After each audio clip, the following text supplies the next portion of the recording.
नमस्कार मंडळी, कविता किचन आणि ब्लॉग मराठीमध्ये तुमचं सर्वांचं पुन्हा एकदा खूप स्वागत आहे। आज महाशिवरात्री आहे, तर त्यानिमित्ताने मी खारे शेंगदाणे बनवले होते। तर मी तुमच्यासोबत हा व्हिडिओ शेअर करत आहे। तर मित्रमैत्रिणींनो, व्हिडिओ पूर्ण पहा, स्किप न करता।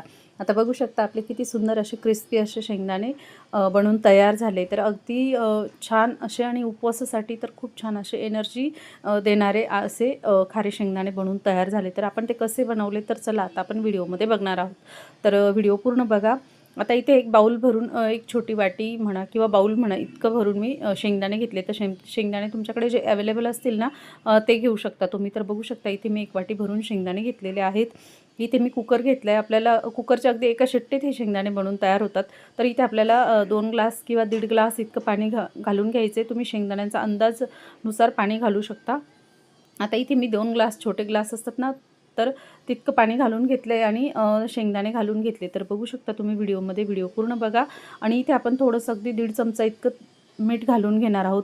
आणि आता इथे आपण कुकरचं झाकण बंद करून देणार आहोत। आणि जे नवीन बघणारे असतील तर नक्कीच चॅनलला सबस्क्राईब करा, कमेंट करा।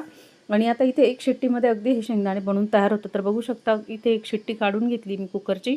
आता हे आपण गाळणीमध्ये गाळून घेणार आहे, निथळून घेणार आहे आणि हे 20 ते 30 मिनटं छान असे कोरडे व्हायला बाजूला हवेशीर जागेवर ठेवणार आहे। तर बघू शकता इथे छान असे आपले सुटसुटीत असे कोरडे झालेले आहेत, बघू शकता तुम्ही। आता इथे आपण एक कढई घेतली। कढई थोडीशी जाडबुडाचीच घ्यायची आणि आपण मीठ घालून घेणार आहोत। तर ह्या मिठाचा उपयोग तुम्ही नंतर बेकिंगसाठी पण करू शकता, खाली टाकण्यासाठी कढईमध्ये वगैरे, कारण हे मीठ थोडंसं काळं होतं ना नंतर, म्हणून। तर आता इथे आपण मीठ घालून घेतले। तर मिठाचं प्रमाण आपण 2 ते 3 चमचे इतकं घालून घेतलेलं आहे, बघू शकता।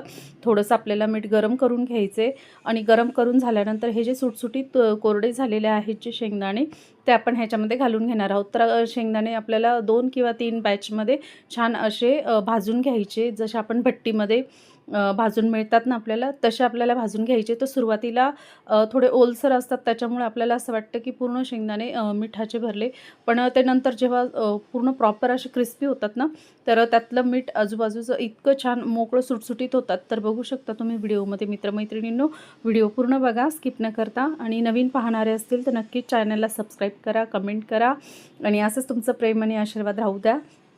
आता बघू शकता आपल्याला ह्याच पद्धतीने कंटिन्यू चमच्याने मिक्स करून घ्यायचे। तर बघू शकता मिठाचा रंगसुद्धा इथे चेंज झालेला आहे आणि शेंगदाण्यांचा रंगसुद्धा चेंज झालेला आहे। तर शेंगदाणे हळूहळू मीठ सोडत आहेत। तर बघू शकता तुम्ही खूप सुंदर असे क्रिस्पी असे शेंगदाणे आपण घरच्या घरीच बनवू शकतो, अगदी म्हणजे भट्टीसारखे। आपल्याला अजिबात बाहेरून आणायची गरज नाही आणि 10 रुपयाचे 20 रुपयाचे अगदी एकदम थोडेसे शेंगदाणे येतात। तर आपण हे घरी आपल्या प्रमाणानुसार आपण बनवू शकतो। तर बघू शकता रंग पण सुंदर येतोय। तर एकदा नक्की ट्राय करून बघा मित्रमैत्रिणींनो, अगदी पट्टीसारखे शेंगदाणे आपण घरी बनवू शकतो।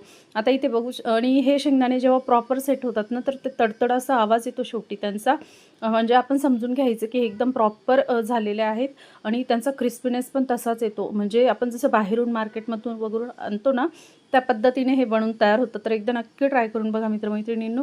आता इथे मी पुन्हा चमच्याने व्यवस्थित हलवून घेत होती, बघू शकता त्यांचा क्रिस्पीनेस अगदी हलकंसं आपल्याला चेक करून बघायचं आहे। आता इथे मी चमचा घेतला आहे, चमच्याने पूर्ण गाळून घेते, कारण मीठ आपल्याला घ्यायचं नाही। मिठामध्ये अजून दुसरी बॅच मला भाजून घ्यायची। तर बघू शकता तुम्ही आता ह्या पद्धतीने मी सर्व शेंगदाणे तयार करून घेतले। तर माझा व्हिडिओ तुम्हाला कसा वाटला मला नक्की कमेंट करून सांगा मित्रमैत्रिणींनो। आणि व्हिडिओ पूर्ण पाहिल्याबद्दल मनापासून धन्यवाद। तर बघू शकता आपले खारे शेंगदाणे किती सुंदर बनून तयार आहेत। ते नक्की करून बघा, खाऊन बघा, खात राहा।